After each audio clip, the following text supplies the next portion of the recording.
All right, welcome back. We're halfway through the whole season. And so just to do season wide halfway stats as a group, we're 75 and 83.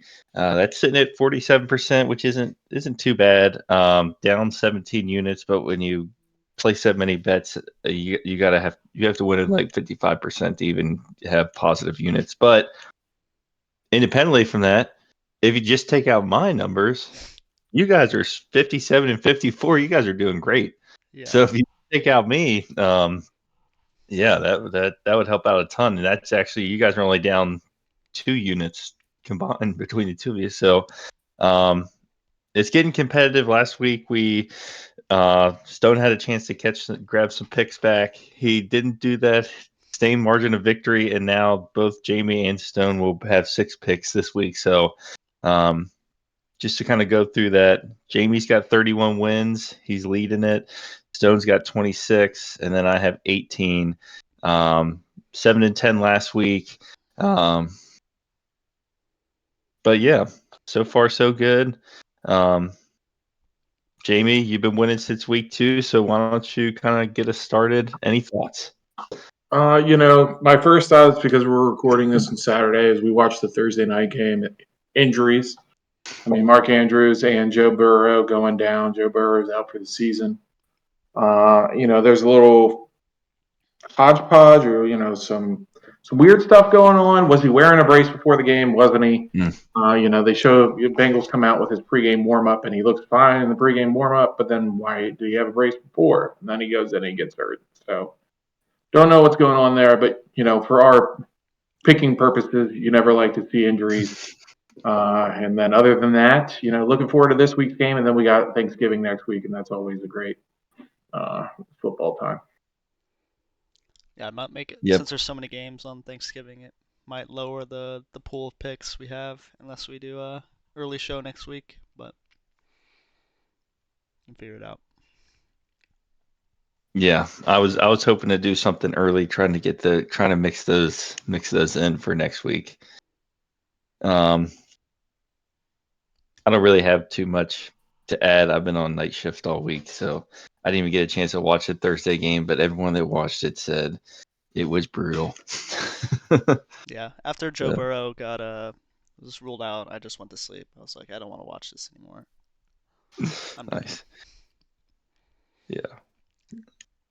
Oh well, there's the alarm. That's where it's been. All right.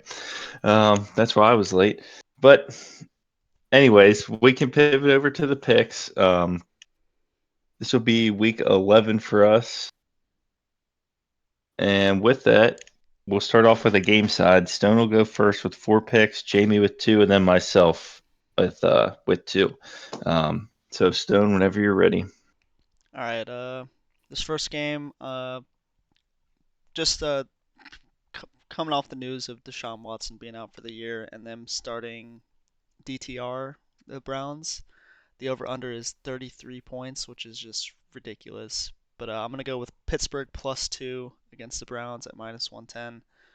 Pittsburgh is not a good team at all, but they're 6-3 somehow. So I think they will be able to continue this trend against the Browns, who just lost their quarterback. +2 seems very doable. I think they'll even win this game. So Yeah, I was very surprised with the line. I mean, I was looking at this line since the news came out, and I don't know how it hasn't changed. They have a whole lot of faith in the Browns' defense to score on their own because I don't know DTR and then Jerome Ford. I mean, you would think Pittsburgh is just going to stack the box and make the quarterback throw, and I don't know how it's that gonna line it's gonna be a real is ugly starting. game, a real ugly Yeah, divisional game that I think Pittsburgh will end up winning.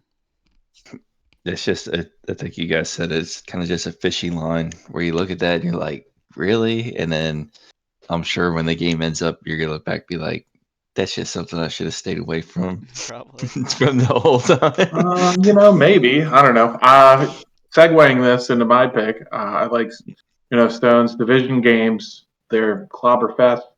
Teams know each other, so I'm gonna do Giants, Commanders, the under for the total of 37.5.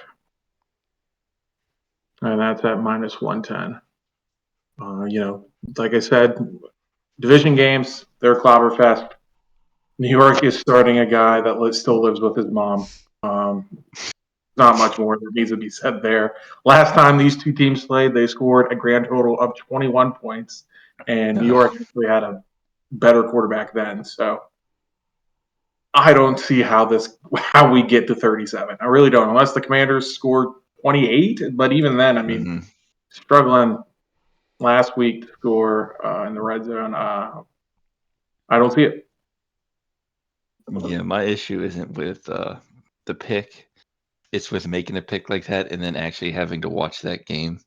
If you really want that to happen, that would be absolutely miserable. And if you're taking the But- under, you might just don't even watch the game.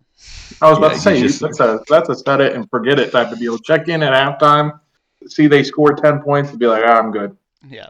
Yeah.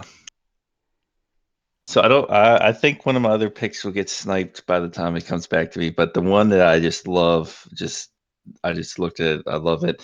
It's a high total, but it's Cardinals Titans over 48.5. So the Cardinals put up 25. Kyler Murray looked like he was back last week. They even had a comeback win against the Falcons. The Texans have gone over 20 points in 6 games. I think the line on this is almost a touchdown in their favor. They've gone over 30 3 or 4 times, the Texans themselves. I think the Cardinals could throw 18 in there. I kind of expected them to go kind of back and forth. 48's a lot for today's. It seems like that was like one of the highest numbers on the board, but 48, over 48.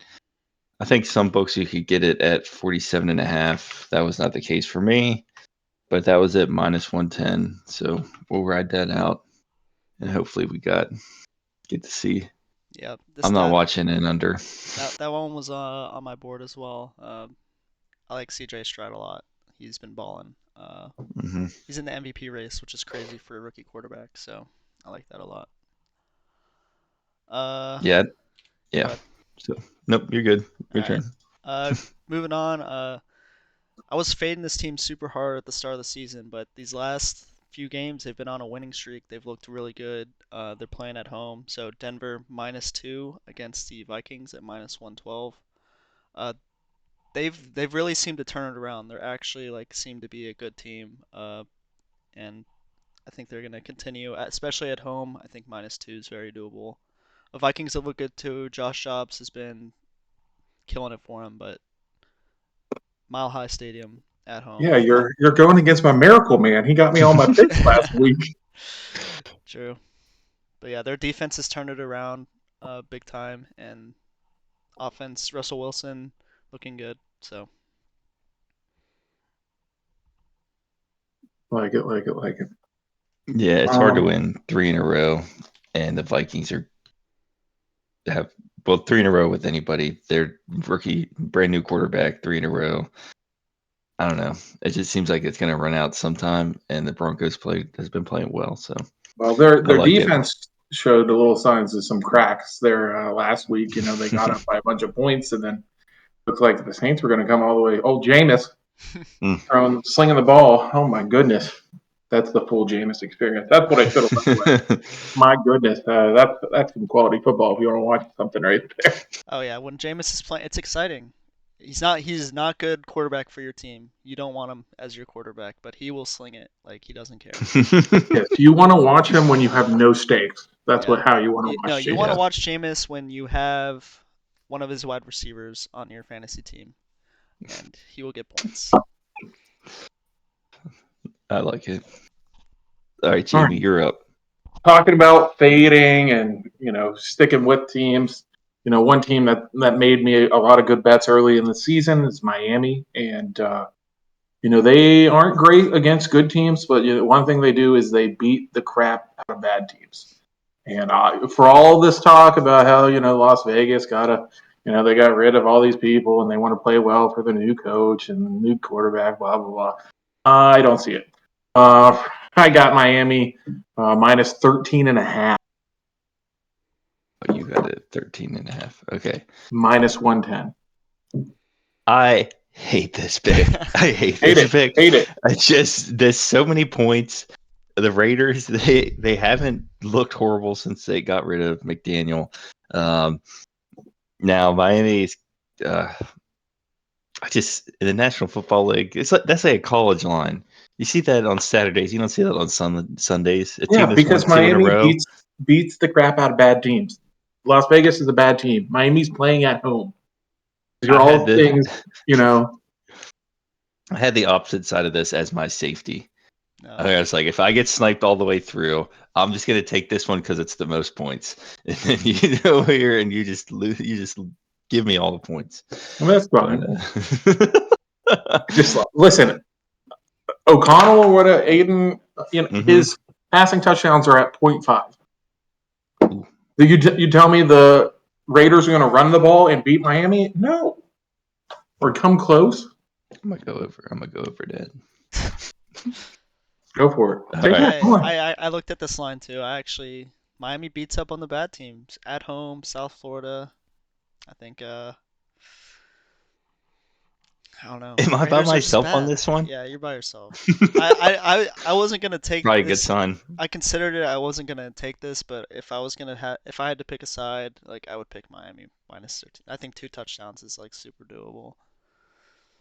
The Oh man, last 4 weeks, the Raiders have been really bad against the run too, and Achan's coming back. Mostert. They don't even have to throw it to Tyreek Hill. They can just run like they did against the Broncos. I don't know. all right. That's where we're gonna leave it because I just looked at that number like, oh, that's worst case scenario. I'll just take that number. There's no way someone's losing by 14 right now. All right. So my last pick on this side is going to be. I mean, we've all picked the team we faded. I guess I'm not going to go straight too far from that. I'm going to take the LA Chargers -3 against Green Bay, and that is at -110. I just don't think, again, it goes back to my futures. Jordan Love is not the guy. He's not the answer. He threw 2 picks last week, even though he did look well here and there. Seems like the only game he doesn't throw picks is when I actually bet him to throw a pick. But we're not going in that direction this week. We're just going to lay the 3. And we're going to hope that the Chargers can kind of bounce back and really show that they're the playoff team that they should be. They've had a rocky season. But I think anytime you play Jordan Love and he's over 0.5 interceptions is -205. Just like the likelihood of him turning the ball over is high. So I'll take the Chargers -3. And I kind of expect to be sitting there at the end of the fourth quarter, like sweating this one out. But that's where I'm at with that. Yeah, I mean the Chargers. Talk about bouncing back. Their offense is amazing. It's their defense that continues. They were leaky to start the year. They kind of came together, and now they're turning to be leaky again. Maybe it's a good thing they're facing Jordan Love. Get the confidence back. But yeah, the offense certainly isn't the problem. Yeah, I mean the over under on this game is 44. So you think it's a 3-point spread, and you got 44. So you're thinking what? 24-21. 21, 24, yeah, 24-21 on that. It's like I don't think Green Bay scores 20. Yeah, I don't think Green Bay actively scores over 21 every single I don't think so. But that's kind of where I'm at with that. It'd be nice to get some picks back. I really like the board this week, and man, there's a lot on here that just is never going to make the list. But with that being said, Stone, you got 2 in a row. All right. Going back to that Texans Cardinals game, I'm gonna take Houston -6 at -110. CJ Stroud has been way better at home compared to away games, which is why I was kind of surprised they beat up on the Bengals last week. But I think they can easily win again, have a touchdown margin against the Cardinals, whose defense is terrible. And even though Kyler Murray's back, I still think that he's a little rusty. And a touchdown, I think it's doable. And then next one, the Monday Night Football game, one of the biggest games of the season. Kansas City -3 at +100. Even money, which is pretty nice for -3 at home at Arrowhead, one of the toughest places to play. The Eagles are a good team, but they've looked a little shaky, and I think the Chiefs can easily win by a touchdown at home. Yeah, touching on those two, I think when you're facing the number one offense or the number one weapon against you is like Trey McBride. I think you're going to be okay. I love So Trey McBride. you know, like he's a good player, but I'm just saying if that's the number one guy that you got to worry about, I think a touchdown's fair. And Kansas City's defense is legit. So Jalen Hurts has been banged up the last couple of weeks. I'm interested to see what he looks like. The last couple of weeks he's scrambled and he just looks janky. He's got a knee brace on. It doesn't look good. But they're winning. So this is going to be a fantastic game. Can't wait to watch that one. Oh, yeah. Got to be the game of the week. Oh, yeah. I really think you guys hit, even if I was on another side. We talked about everything that I had written down. Did anyone have anything that didn't make the list? Probably more for Jamie. He only had 2. I was struggling to get these picks off. I mean, the Giants, really? the Washington ones. Yeah. The games one, none of them spoke to me. So yeah, that's why I went with my tried and trues. Now, granted, I was doing this last night at 2:30 in the morning after work, but I was loving the board this week. Yeah. When we did the other podcast, I was like, "This is gonna be a good week. This is a great week." Oh man! All right, so now we'll go to the player side. For the players, we're gonna have Jamie with 2, Jamie with 4, Stone with 2, myself with 2. So just the exact same situation except for Jamie and Stoner switch. So whenever you're ready, Jamie. So piggybacking off my number one game pick, I'm gonna go with Saquon over 18.5 rush attempts. I mean, again, Tommy DeVito lives with his parents. He's not a good quarterback. This game is going to be close. It's going to be a garbage fest, and they're going to feed the ball to their best player a bunch of times. I mean, Washington's defense, for all with all those number one draft picks on the defensive line, they haven't been as advertised. Mm-hmm. The rush defense has especially been bad recently. They're 21st in the run, so Saquon's going to have some room, and if he's getting yardage, I expect them to feed him. I meant for the opening segment, I meant to say something about this. I just can't believe some of these like backup quarterbacks they're just pulling out from the bench on some of these teams.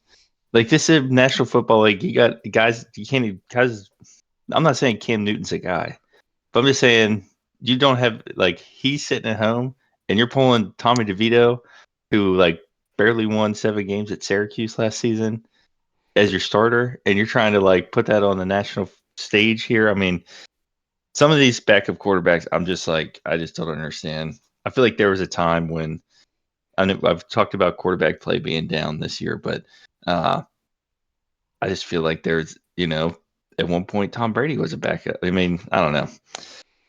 When I see some of these names, like Joe Burrow goes out and was it Jake Browning comes in the game, I'm like, who is this guy? That was the plan. That was the plan. If something bad happened, that was the plan. Yeah. Like, I know Tommy DeVito's a third string, but I see him out there. I'm like, he like throws a little wobbler out there for his one pass of the game. I'm like, that was the plan. This is the National Football League. Anyway, well, I mean, they could still sign those guys. I think the main reason is it's like the RG3 reason. You don't want Cam as your backup quarterback because if Daniel Jones goes out and has a bad game, the very first thing the fans are going to say is put Cam in. You don't want to be sitting there all year talking about your backup quarterback instead of your starting quarterback. So that's what I'm thinking. I don't see it any other way. But there's people. I totally get it with Cam, but Carson Wentz. Yeah. Not good, but Joe Flacco's trying out with the Browns. Matt Ryan, bring him out. Yeah, Matt Ryan would be one, but there's a reason some of these guys. You told me Phillip Rivers wouldn't get that shoulder back out here for one more and like give him like I don't know. I just anyway. I just see some of these guys, and I'm just like, this is where we're at. Like, I mean, I mean, anyway, it's bad. It is it's bad. It's There's bad. not enough It's not quality good. QBs. That's for sure. I mean, if they're like when that happens, and you look at like your ticket, and you look at the game, and you're like, I'm not even gonna watch this. I mean, that's like worst case scenario for the NFL. Anyway, I digress. Stone, you're up. All right. Coming into this week, I have been on a hot streak betting against the Washington secondary, but I would Ooh. be insane to bet on any Giants receiver. So I'm gonna pivot away from that, and I'm gonna go to the Dolphins and their running game. Raheem Mostert's line was only at 57.5, so I'm gonna go over on that at minus 115. I think him and Achan are just gonna crush the Raiders. The Raiders past 4 weeks have been one of the worst in the league against rushing defense. So I'm gonna take this Well, to one. that end, A-Chain is still questionable. Mhm. Mhm. We'll see. I mean, if he's out, that just helps this line. Yep. I looked up. I thought he had IR designation last night. Is it? Can he get out of it by Yeah, yeah. Sunday? They Oh, usually It's okay. wait today. until like Sunday morning to take him off IR, but Well, he's it's eligible to return. yeah. They have to. It's today. They have to mark him if he's going to come back. Yeah. There's a window. Okay. You get 3 weeks to come back. All right, here we go. See, this is when things are going to get a little wobbly for some of us here. First pick of the week was Pittsburgh +2. I didn't say much because I got a lot of DTR on this ticket here. No. Oh no! All right, Oh, so the no. first thing I'm Oh. going to do here is DTR over 15.5 completions. That's low. He had over that the last time he played. That the odds on that were minus 122. I remember. In general, he had a great preseason. There's a reason why that line stinks, and some of the numbers that are in that he has on his ticket are extremely low. But the weird thing is they're low, and on the other side of that, they're slightly higher than Kenny Pickett, which is weird for Kenny Pickett. He's a starter. Yeah, I'm gonna ride with DTR. It takes me back to last season. You throw on that UCLA football game at 9:30 at night, and you would just watch him just like ball out and yell at people. And I live for that. Over 15 and a There's a half reason completion. the over/under is 33 points. It's just gonna be so bad. But a 15.5, I mean, it's within the realm of possibilities. I don't hate it that much. And to his credit, he like last time he played, he didn't know he was playing until like Sunday morning. So a full week of practice, maybe it's a little better. Yeah, I mean, I just want to say for our listeners, like this is exactly what you don't do for bets. You don't do a wild card. Okay, you want to do tried true guys with history, that stats, back it up. Have something. This is, maybe you're on a heater and you're like, oh, this is the only pick I got left. Browns play it Monday night. I need to keep this heater going. This is when you send that pick. Not now. Yeah, I mean, it worked out for the Levis pick, I guess, but It did work out. 15 is low. I think they're going to be running the ball a bunch, though. Like Pittsburgh's run defense isn't great. Jerome Ford just had 107 yards last week on 17 carries. Him and Kareem, they're just going to run the ball until Pittsburgh stops them. So, I mean, what we should have been looking at for this game is punter lines instead of any other. Oh my gosh. We should have been looking at the punter lines. First drive result, punt. Yeah. There's a good one. I mean, hey, podcast listeners, look that up. Yep. All right. If you didn't like that, you're not gonna like where I go next. All right, Jamie. Jamie, back to you. All right. I'm gonna go with Jared Goff over 274.5 passing yards versus the Bears minus 115. That's a ton. All right. Well, let me back it up here. Back. He's had over 270 yards in his last 4 games. He had 330 plus last game. Bears have the 26th ranked pass defense. They have an elite rush defense. I think the rush defense is like 5th or something. So they're going to stop the run. What's going to be open? I mean, Amon-Ra. Detroit has no problem lining up and chucking the ball 40 times. Sam Laporta, all those weapons. True. Yeah, my only worry is that they get up on the Bears like by a lot early, and then he has no chance. But It's true. I do like I like It's there. a division game, though. I'm hoping Mhm. that they keep Justin it Fields close. coming back too. That's what I was gonna Yeah, say. Justin Fields coming back might be So a we'll bad see. thing. Could be Might be a interesting. negative loss for the Bears. All right, for my next one, this line kind of shocked me. Austin Eckler over 49.5 rushing yards at minus 130.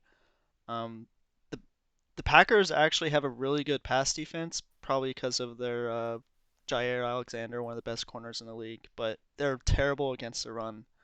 So I think they're gonna use Eckler. Hasn't looked super good this season. I mean, he's had a couple weeks here and there, but I think this week he'll get some rushing yards against a terrible Green Bay rush defense. Did you say 49.5 on that? Yeah, 49.5. All right. All right. I'm super torn with this because I was going to go in one direction, the same direction I've already gone. And then on the other side of this, Jamie just laid some numbers on me that I just love. And I thought this guy's line was very low. It's going to really bother me to have to do this. But I'm a psychopath, so I'm going DTR over 20.5 rushing. Oh my God! How are you going to say that? And then You're putting all your eggs in like one dude's basket, man. Come on. All right, here's my logic. If I lose, I lose every week. That's how it goes. I'm just been at a bad year this year. There's a good chance I'm either going to lose both or I'm going to win both. He's going to ball out and everything's going to feel good and everyone's going to be talking about him, or I'm going to sit here miserable and cry again this week. I mean, It's going to really bother you're down me. so many picks. I don't feel like this is the way to go. No, this is let me actually give you the opposite side of that. 2 weeks ago, I picked Lamar over touchdowns, and I picked Mark Andrews anytime touchdown. Put 2 eggs in one basket, lost them both. One of my worst weeks. Allowed Stone to get back in it. True. After that, I was like, I have to pick different games. Everything different. That way, I can't get walloped in one game. I'm going to end up 2-0 or 0-2. I'm either going to be happy or miserable. And the way I look at it is I got about 2 or 3 more weeks. This is not how betting works. Like okay? This. He could throw it 16 times and not rush it at all. True. Hey, I totally agree. But the Steelers give up yards. They give up yards. Okay. They might not give up a ton of points. And Kenny Pickett might not play until the fourth quarter. Do you have any stats on the Steelers giving up rushing yards to QBs or anything like that? That'll be negative on that. That'd be negative. So these are all. This is just feels right here, vibes, if you will. I gotta go back to this. Sometimes when they bring in a quarterback off the bench, I'm like, just like I said, this backup quarterback sucks. I can't even believe he's on a team. What's he doing here? I turn the game off. And sometimes they bring guys off the bench. I'm like, this is awesome. I remember loving this guy in college. He's a baller. He's a gamer. He's gonna go out and get it. He's gonna be yelling at people. He's gonna give 100%, and it's gonna be the DTR experience. Like we had at UCLA. Every single NFL player was a baller in college. It's why they're in the NFL. True. But this guy, we gave you a lot of shit for Levis, and he balled out. So I mean, I'm not gonna roast you too much, but I just feel like putting both picks on this dude who's played one game looked terrible. I don't know. Quarterbacks had 20 or more rushing yards just twice versus the Steelers this year. And that would be Lamar Jackson with 45, and Deshaun Watson had 22 back in week 2. Oh, perfect. Winners. Winners. Sure. Hey, we'll go. I got about 1 or 2 more weeks of this, and then you're going to see me throwing up some like juicy plus numbers here because I got to make some moves towards the end. All right. Jamie, back to you for your final 2 picks. Sure. So, I mean, like, I'm going to give you some cold, hard facts guys. Okay, sweet. No Love it. vibes here. No Just cold vibes. hard. I'm at Kittle over 42.5 receiving yards at minus 115. Love it. And two. He has 116 plus in his last two. The Bucks struggle versus the slot / or tight ends. They allowed 10 catches and 100 yards, 130 yards, to Dalton Schultz in Week 9. Mm-hmm. So Kittle, he's forming a rapport with Purdy. I think he did the same thing last year. He was injured early, and then he just comes on strong at the end of the year. Part of the reason is because the Avengers get hurt, but that one. He also seemed to escape a couple times in the last couple weeks. Where he gets the ball, he broke a tackle, he added another. They had a touchdown last week. He added a couple yards. Yeah, he's been doing great. I like that. That number for tight ends, 42.5 right now is actually pretty low for where some of these big tight ends numbers are. So I like that. Well, I mean, either last week or the week before, they schemed him like a 60-yard just go route. Like they were throwing it to him the whole time. So I mean, talk about one play and he got it. But oh yeah, I digress. I want to move on to. I'm going to go with I'm flip flopping between two here. And I love my Jags. Yeah. But I also love stats. So I'm going to go Breece Hall over 23.5 receiving yards. That's at minus 130. It's a little chalk. Ooh, a little juicy. He's gone over that amount in 3 out of the last 4 games. It would be all 4 if not for a penalty last week that called back a huge touchdown by him. The Bills are giving up 60 receiving yards to running backs again. So, and Dalvin Cook isn't going to touch that. Get any of those. And they just cut Michael Carter, who was their 2-minute warning back. So, and if the Bills get their shit together and they're killing them, check down Charlie with them.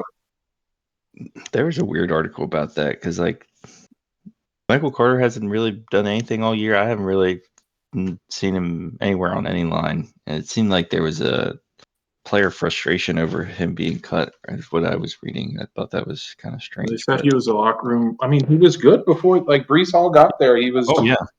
He was good, and then Breece Hall gets there and explodes, and then they get Dalvin Cook, and that he no longer has a role.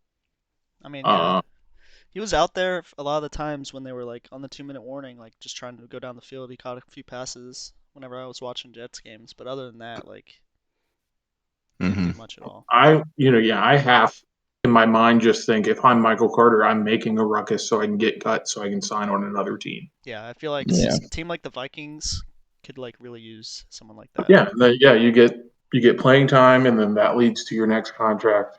Is that where he signed? I don't think he's signed anywhere. Oh, okay. Signed yet? He'll probably go after this game or after this week. People get hurt, he'll get signed. I had a couple honorable mentions. I just love the board this week. So and when I tell you these picks, you're gonna be like, "Oh, those are all winners," and the ones you picked are losers, because that's exactly what's gonna happen. First one that I was really teetering with here is Laporta minus 130, 42.5 receiving yards. That is totally doable. When you got the quarterbacks line at 24 or 274, and Laporta is going to one of their top weapons, 42.5.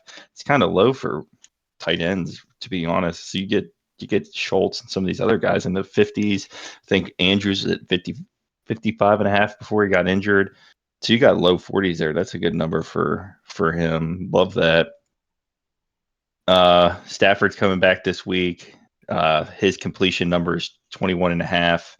It's kind of juiced at minus 136, but love that. That was in my notes. And then another guy we talked about,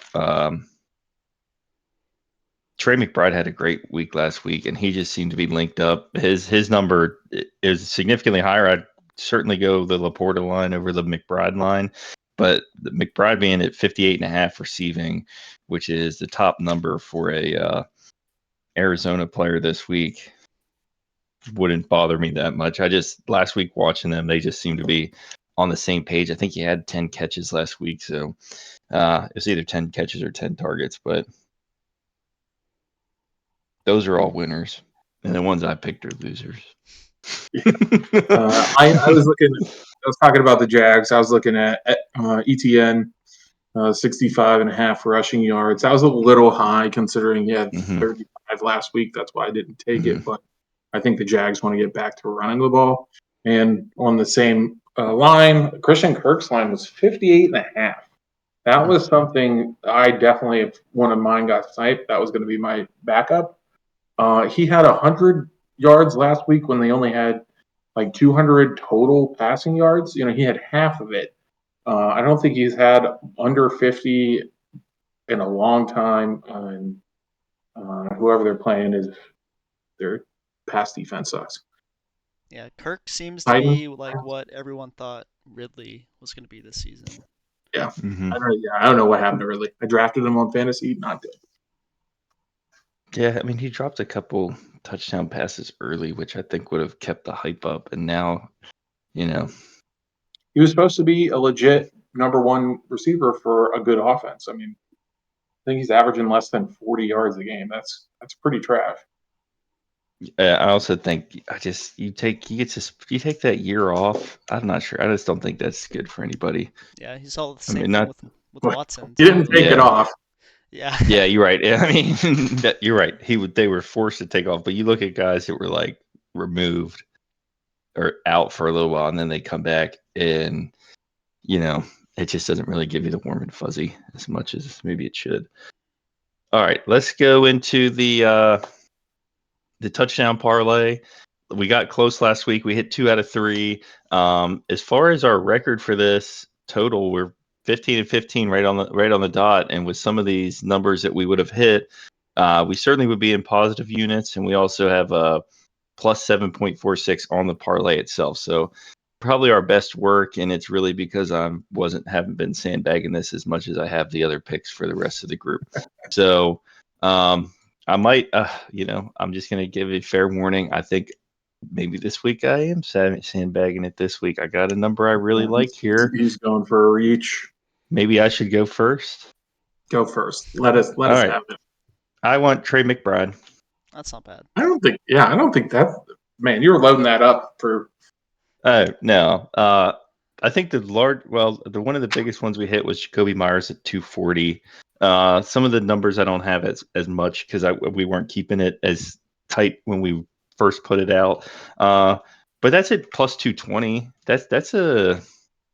That's a pretty serious number. I'll lay that number on Sunday and hope to, double up some units real quick on a pass, especially for a number one target on a game that has an over under of 48. Love it. Love that pick.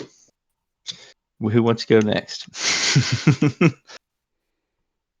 I'll go ahead. I'll go. Go ahead. All right. Go ahead. Same game. Dameon Pierce is going to be out. Devin Singletary, he looked good last week. Minus 125. So he did look good last week. He caught some balls. He ran. He broke a couple out. And then a high over under like 48. I think. Yeah. I mean, the Falcons haven't really been stopping a lot of people, but he looked good last week. Oh, wait. We love running backs. Never mind. I take that back. That was totally wrong what I just said. All right, Jamie, go ahead. We love running backs and good offenses. I was going to go with your tight end route, Laporta, nice. Plus 170. Mm-hmm. Just real quick, feeding into the Bears. If they get into the red zone, the Bears are stopping the run.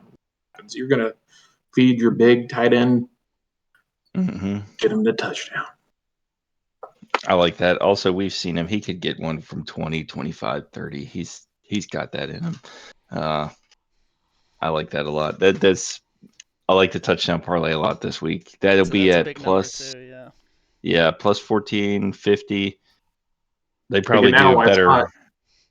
Yeah. Plus 1450. I gotta hedge some futures for NCAA today but anyway, that's a different story. Anybody got any Yeah, that's a different pod. Does anybody have any closing remarks or anything that halfway through the season? No. No, yeah, me either. Kind of said everything.